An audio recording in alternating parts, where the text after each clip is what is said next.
following.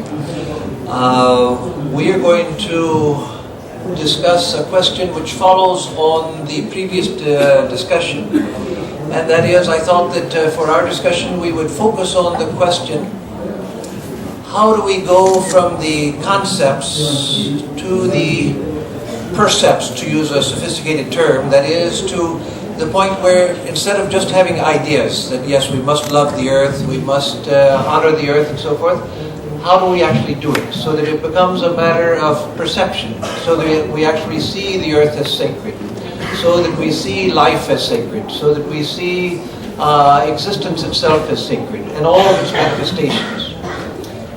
How do we go from concept to perception and to being, so that it becomes a matter of our being, and out of that being we act.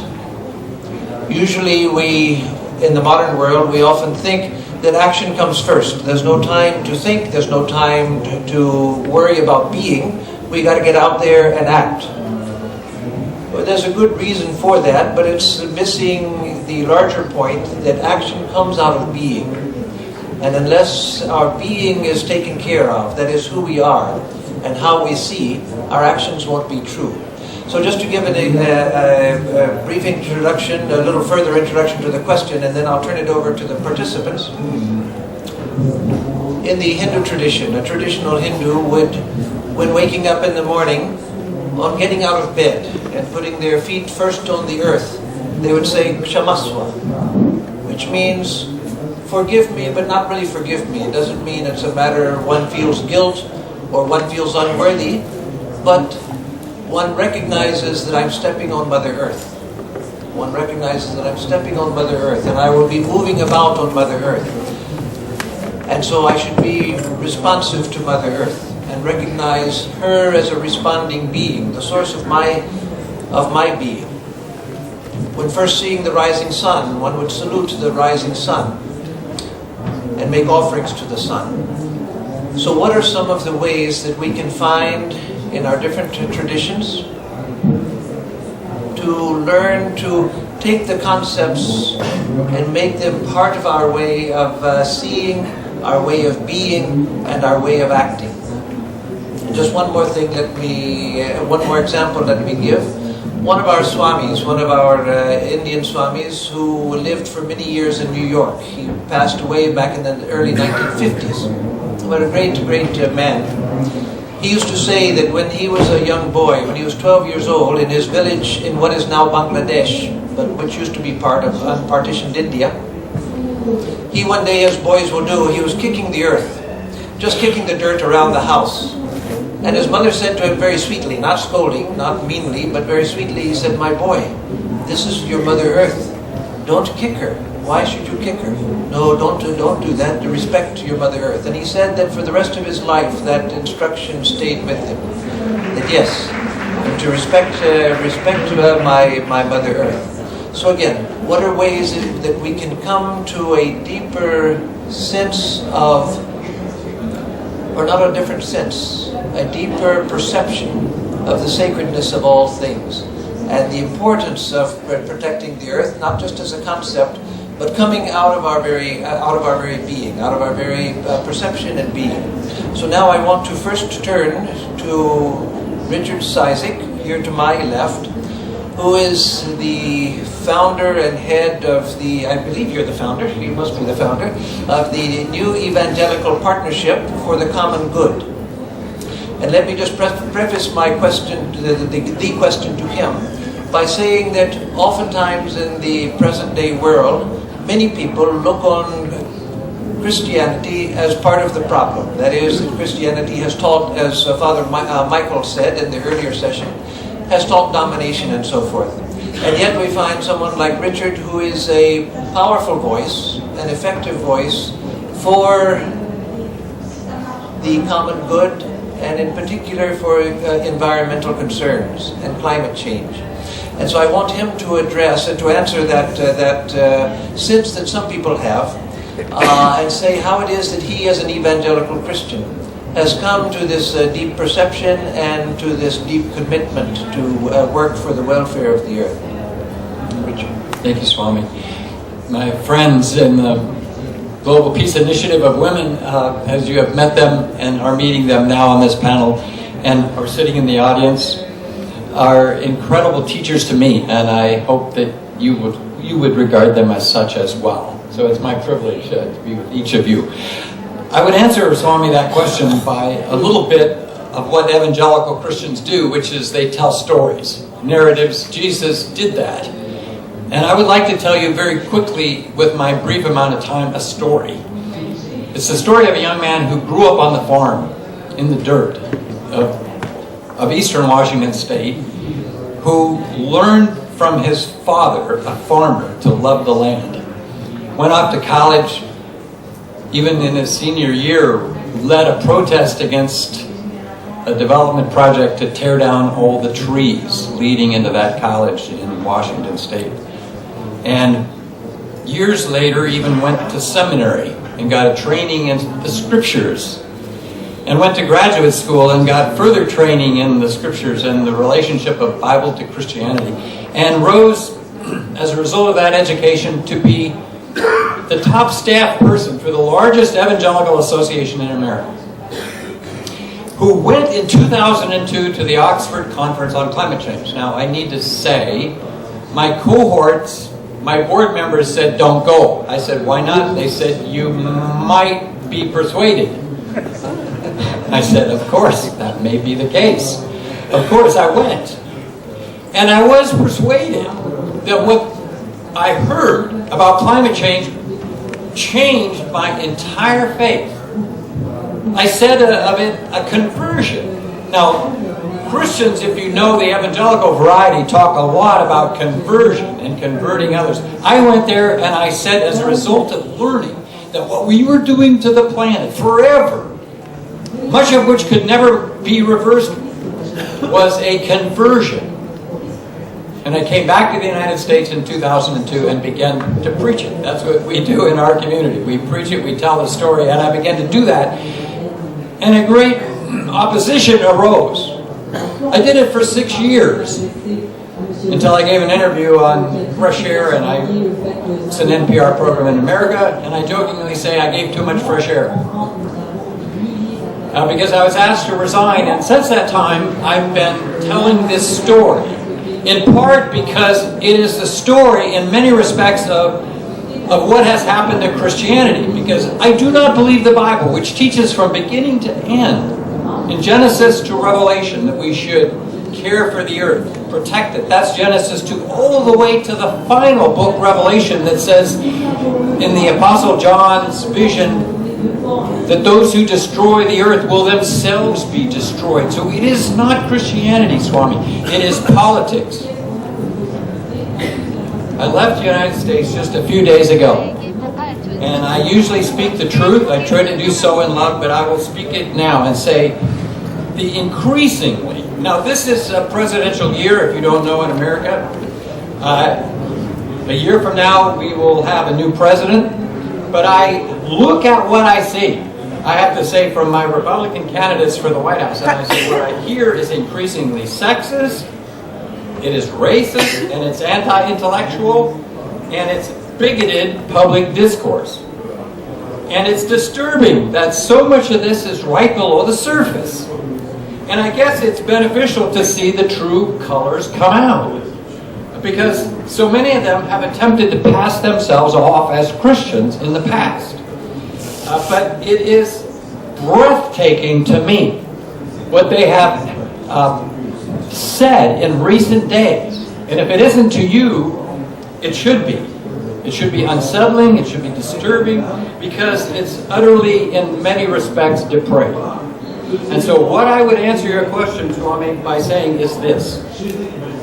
What you hear often overseas, even in America, coming from leaders who profess to be followers of Jesus, and then say what they say, even about their disputation about climate change, where you have over 100 members of the United States Congress who, by the way, don't even have a passport.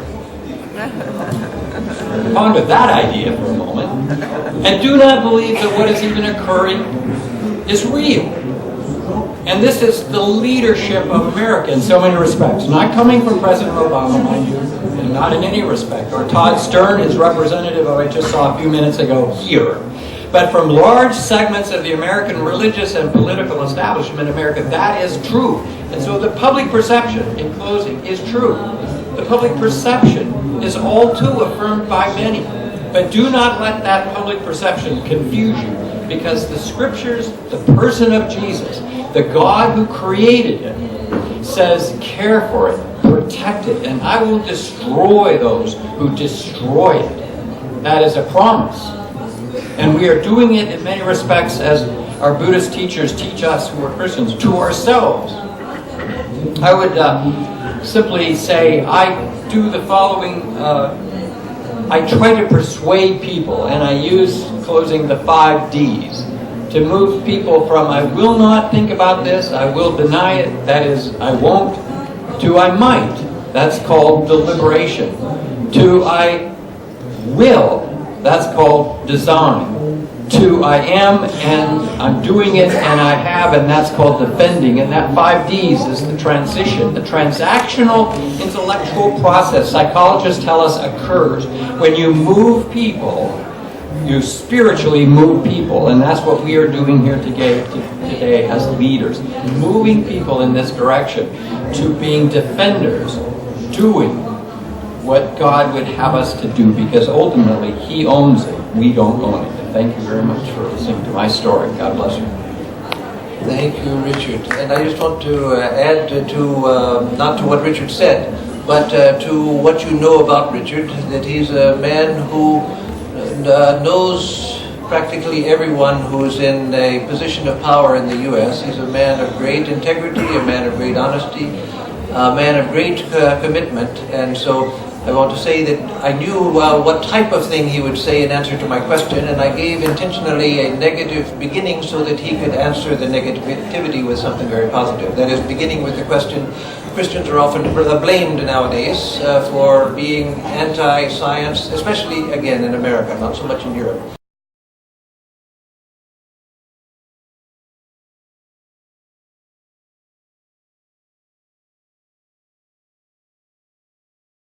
And now I would like to ask Angela Fischer to speak. She is a follower of the Sufi path, lives in Germany, in northern Germany. She's with the Golden Sufi Center, an author. And Angela, I would like to turn the same question to you about how is it that we go from a concept of protecting the earth to an actual percept, that is, to actually perceiving the earth as sacred. The Sufi path is a path of love and a path of knowledge. And so with that, I would like to turn over to you. Thank you. Thank you. Good afternoon. I would like to begin with something very simple, to bring it down to something very essential and very simple.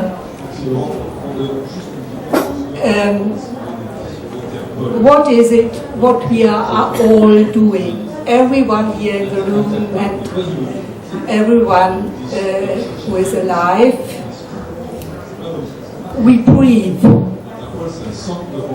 It's a breath. And at first I would like to invite you just to feel for a short moment that you breathe, if you like. You don't need to, but I would like to invite you to this, just to feel that we are breathing, being conscious of this.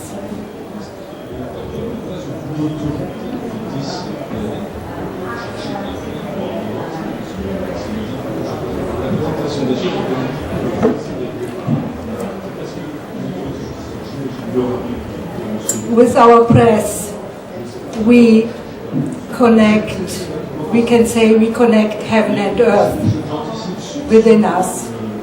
And our breath is our life. When we come into this world, the first thing we are doing is breathing. Yeah? The cry of the baby, the first breath, is a sign it is alive. And when we go out of this world, there's a breath, a last breath. And the breath is a very fundamental principle in our Sufi tradition, as it is in many spiritual traditions. The breath is very important. It's not the only tradition. And we consider the breath as something to bring the soul, to connect the soul with the body, to bring them together, and to bring together, or it just happens through breathing that the light is connected with matter, the spirit is connected with matter, and so it's very important for us it's an important principle, the awareness of breath, that we are aware of our breath. Because when we are consciously breathing, we can contribute to acknowledging the sacred in life and the sacred in the earth, because we are part of the earth, and life means nothing else than being constantly together with the earth. And so it's a very simple practice which everybody can do, no matter what is the spiritual tradition, or if you even don't have a spiritual tradition. It's for everybody, for us, which I think is very important to see, because it's just life, it's just in the midst of life and in everyday life, that whatever we are doing, we can remember that we are breathing, that we are bringing together the divine and the human within us, and then that the earth is sacred too. So when we prepare a meal and we remember to breathe consciously, we acknowledge the light that is in the food, we acknowledge the light that is in the vegetables we are cooking, and so we affirm in a way, without doing big things, we just live our lives, we affirm the light in the earth. And as we already heard before in the contributions, that the root of the ecological crisis is, as we call it, is a spiritual crisis in that sense that we are separated so much, that we are alienated, and the deep root is a separation between matter and spirit. We don't consider the earth as sacred anymore. So if you don't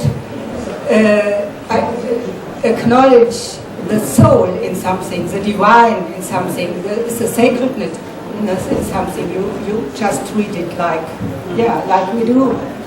And we wouldn't do that if we were aware of the sacredness in the earth. And I think, therefore, it's a very, very fundamental, very essential thing in midst of life, in midst of everyday life, to get back to this.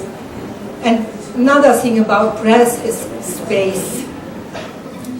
The other day I heard here, I was visiting an event when people were speaking about what they are doing in the outer for reducing carbon emissions, and I was very shocked to listen to someone who was speaking very fast and not hardly taking any breath.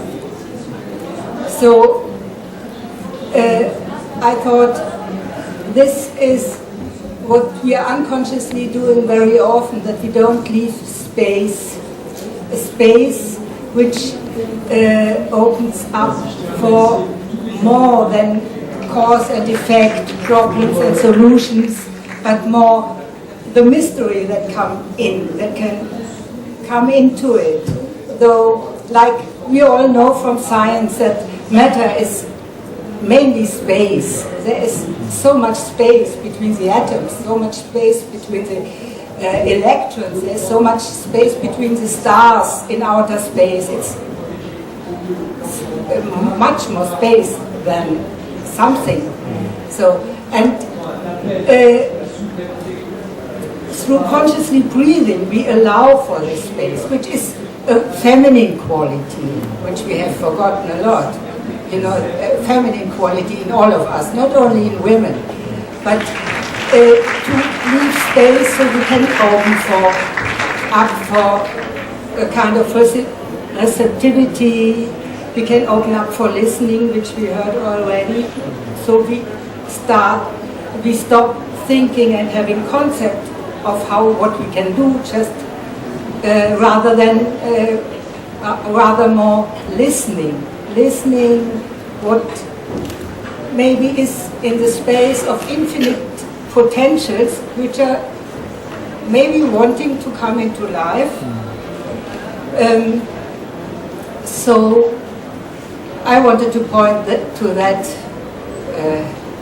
to space, just remembering to leave space, and so we can be more receptive. And the third thing I wanted to speak about is relationship. To get back to the earth, I found that we have forgotten.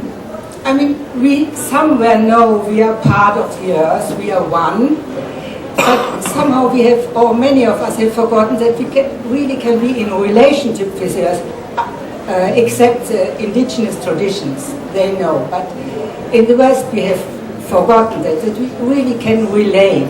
We can speak to the earth and the earth listens, and we can listen to the earth. And from my own experience, I know that we really can listen, and that she responds if we address to her.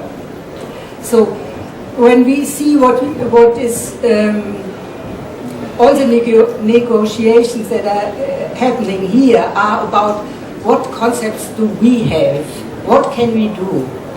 Everybody thinks it's about us and about what we are doing. But we forget that there's something else which we need to be receptive to, which we can listen to. And I want to end with a very example that I experienced in a group, so it's a bit more concrete. I had a retreat last summer, a few months ago. We were with 50 people together, and shortly before the retreat I decided to change our comfortable meditation room, which is very nice and very clear and very contained, to change it with the woods. We went out to the forest, and we took the forest as a meditation room, and we gathered in a circle and we prayed for the earth.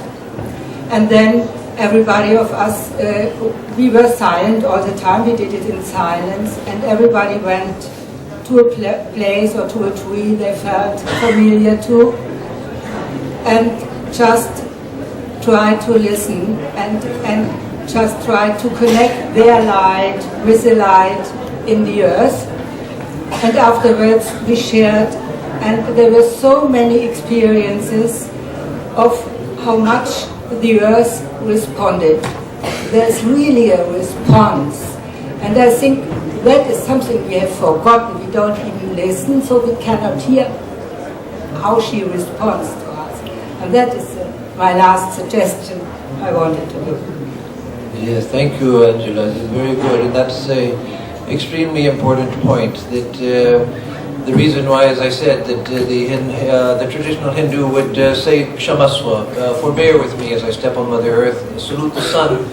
It's not poetry. It's not metaphor. It's not just the poetical act.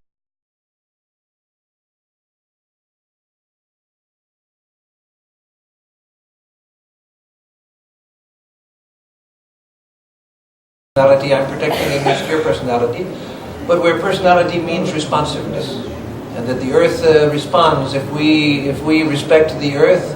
The sun responds if we respect the sun. The air, the plants, the trees, everything responds if we respect it. Whatever we respect, that responds back to us. So it's a beautiful story, and thank you for sharing that, Angela, and also the words about breathing, that which connects us. And so now,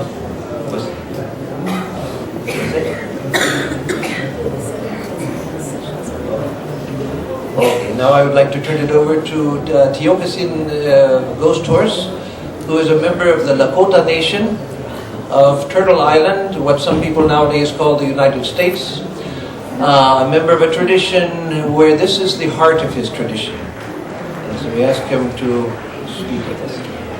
Chante washte na pechi zap yellow le hukipiki ohe washtelo. It's good that I extend my hand with a good heart, and it's good for all of us to be here and welcome Mother Earth first into this room that we sit on, breathe, drink, and eat from, and ask and take our nourishment. Most important of all, she's the being that is all of our mother. And I would like to say that, we speak the same language that put us to sleep. And we're trying to wake up with the same language that put us to sleep in the first place. And you can hear it at places that are religious. You can hear it at places that are trying to keep control of a dying system. And it's a vanishing point mentality, because that language has to do with subjecting and objectifying everything. In other words, in the Lakota language, there's no word for domination. No word for domination. How can you have a thought process or a concept for domination if you're in a relationship with everything? Everything is alive, everything has memory, everything has consciousness.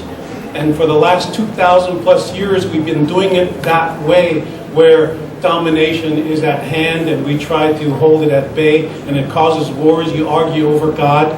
And in the United States, in Turtle Island, in the Western Hemisphere, Native people do not argue or even contemplate who God is. We do not argue over God. We cannot say we are better than or worse than anything else here, a rock or another person or even a religion. One of those religions was mine, which is a Lakota religion, was banned almost 100 years because of consciousness. A tree grows, you plant a tree, grows, and the first thing it becomes is a hydrologist. It becomes a nutritionist, a mineralogist, and it goes into the earth. But it asks the earth if the seed can go. The seed asks the mama, and then she comes above ground and she looks and she sees all the little ants and bugs crawling near her, and the little sprout keeps growing and sees the rabbits and the birds and other even human beings stepping on her. But the little tree keeps growing and growing, and all of a sudden it's a big tree and supporting life underneath and it's supporting life within, and it's watching all this time. It's watching the sky. It knows the weather patterns, it knows the seasons, it knows all of these things that we as humans, with our science, technology, and religion, science, and technology, religion, politics, and science, try to put in a little capsule and send out into space to take pictures to tell us who we are. But the tree itself, the little tiny tree, is growing, and from day one is conscious. It's conscious of the astronomy, of the astrology, the stars. It knows more about the stars than we do as a human people, as a human species. It is conscious. Such is the language of indigenous peoples. The 7,000 languages spoken across this planet, the majority are indigenous peoples' languages, about 5,600. Those languages may go extinct at the end of this century. If we don't pay attention to these quantum physics languages that offer this. One was because they banned our religion as Lakota people, because they could not figure out, why don't you have a God or gods? It's because it would be arrogant for us to say that's God. It's mystery, the Wakam. Wakam simply is reinterpreted into saying to consciously apply mystery to everything. Everything has consciousness, thought, intelligence, everything, and that's who we are. And we because we don't have domination, we can't ever say that one is better than the other. We can't say that. And so domination allows people to go forward and have conferences. I was thinking about, wow, what logic is it that we're having a conference over Mother Earth? Climate change, climate crisis, but isn't now about climate consequences? It seems like we are going through the consequences of the climate change that we've kind of warmly named climate change and the crisis, but now it's really about the consequences. But people are going to be scattering and getting their own through domination thought processes and ownership. It's another thing we didn't have. We didn't have that. We can't say our Mother Earth. We can't say that. That's an arrogant thought process. So I'm just giving you something that I know from where I come from. Of these 5,600 languages that are indigenous, we're less than 5% of the total population of the world. And these languages contain the code. They contain the language that can talk to that tree. It's in the West. You can go into the Amazon and understand. Well, there's about 100,000 species of plants, but the West only knows about 10,000. Where the native people who are from the Amazon know every plant. They know what it's used for, the medicine, the song, those things. That they understand that we aren't supposed to be saving Mother Earth. We let that go. She can save us. Totally intelligent. It's just the opposite thought process that we kind of have this assumptive right that we have the privilege that we can apply to everything and say this part, and then we all rationalize it with economics. And we're stuck in a three-dimensional or two-dimensional recycled thought process that we cannot wake up with the same language that put us to sleep. And so what we have is religion, science, and politics, and we go in between those because they feed off of each other. And some languages that I do know of, indigenous language, have something like 22 dimensions. And how can you explain 22 dimensions in a two-dimensional language called English in that thought process? This is quantum physics that the plants know, that the indigenous peoples know. I don't even like to call us indigenous peoples anymore. How about original beings? Because indigenous basically means indigent, and genus, the poor people over there.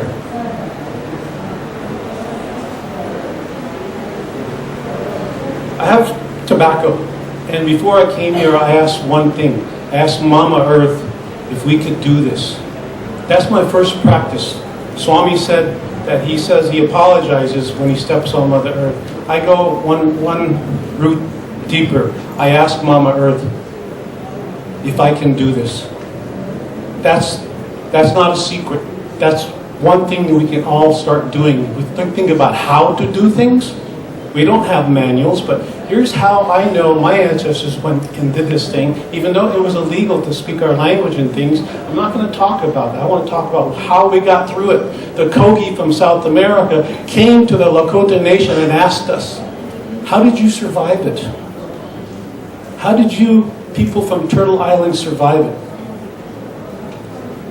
By not assimilating the thought process. I can speak English, I can think up here, but I feel Lakota. The young people here, maybe all of us feel there's something terribly wrong, but we've been taught the wrong way. We've been regurgitating the same language that we've been taught to. So we're going to say the same things at every conference and not come up with something new. So I know my time's almost up here, and it's really strange that, Mama Earth is actually wanting us to talk about her first and put her first rather than our religion and our way. And I think I'll leave it with that tree consciousness, and also that Einstein came to the United States in 1930, and he went among the Southwest Indians, and I think he went among the Hopi.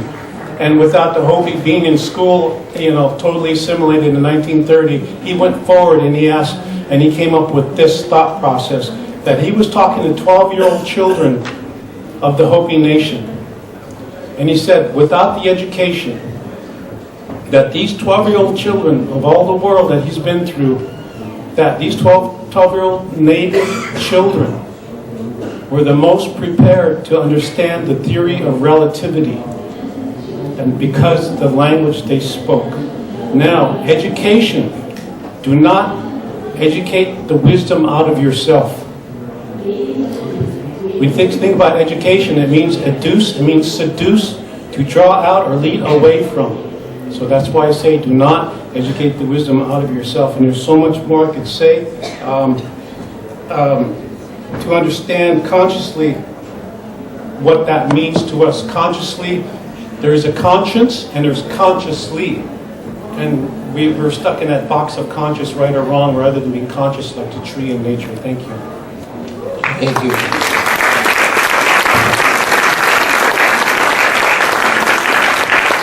I'm sorry to have to end this, but I don't want to take away the voices of the young people.